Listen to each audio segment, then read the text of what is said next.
आप सबको पुनः वैदिक लाइफ फाउंडेशन की तरफ से खूब खूब नमस्कार।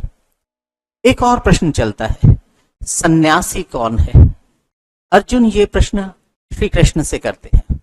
18th चैप्टर का पहला ही जो श्लोक है वो उनके सवाल का है, सन्यासस्य महाबाहु तत्वमिच्छामि वेदितुम त्यागस्य च ऋषिकेश पृथक्केशी निषु। और श्री कृष्ण भगवान उसका जवाब देते हैं, काम्यानाम कर्मणाम न्यासम सन्यासम कवयो सर्वकर्म फल त्यागम प्राहुस्त्यागम विचक्षणा। अर्जुन ने तो पूछा सन्यास और त्याग में क्या फर्क है, और श्री कृष्ण भगवान सन्यासी के बारे में बताने लगते हैं। वो कहते हैं जिसने काम्य कर्मों को छोड़ दिया वो सन्यासी। अब इसे एक और बात, एक और चैप्टर पे हमें जाना पड़ता है कि कितने तरीके के काम होते हैं। पहले तरीके के जो कर्म होते हैं उन्हें कहा जाता है नैतिक कर्म, दूसरे तरीके के कर्म होते हैं नैमित्तिक कर्म, तीसरे तरीके के कर्म होते हैं काम्य कर्म, और चौथे तरीके के कर्म होते हैं निषिद्ध कर्म।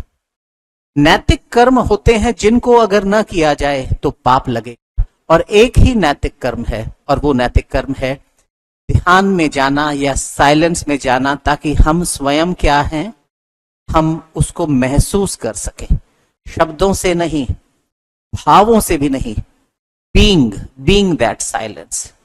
नैमित्तिक कर्म होते हैं, अब जिंदगी में गुजारा करने के लिए हर एक को कुछ ना कुछ काम करना पड़ता है।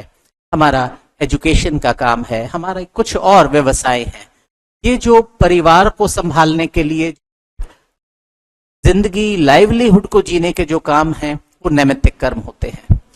काम्य कर्म होते हैं कामना से जुड़े हुए, जो आप शौक के लिए करते हैं।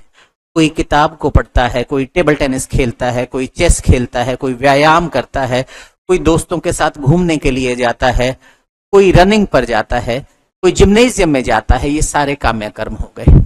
और निषिद्ध कर्म होते हैं जिनको तो करने मात्र से पाप लगता है, किसी को सताना, तंग करना, धूर्तता करना, वो तो निषिद्ध कर्म है।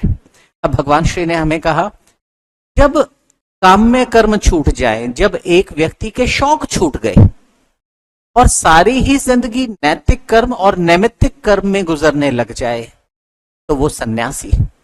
अगर मेरा सारा ही समय या तो मेरे साइलेंस के लिए हो या मेरी आजीविका के लिए हो, और शौक नाम की चीज कुछ रह ही नहीं जाए, बल्कि जो मेरी जिम्मेवारियां ही हैं वो जिम्मेवारियां ही मेरा अगर शौक बन जाती हैं, तो मैं बिना गेरुए वस्त्र पहने भी मैं एक तरीके का आधुनिक सन्यासी। तो हम सब सन्यासी बन सकते हैं, हम सब उसी परमात्मा की, उसी ईश्वर की संतान हैं। उसके लिए अपनी जिम्मेवारियों को जीना है और हर रोज कुछ समय के लिए साइलेंस। आप सबको वैदिक लाइफ फाउंडेशन की तरफ से पुनः खूब खूब नमस्कार।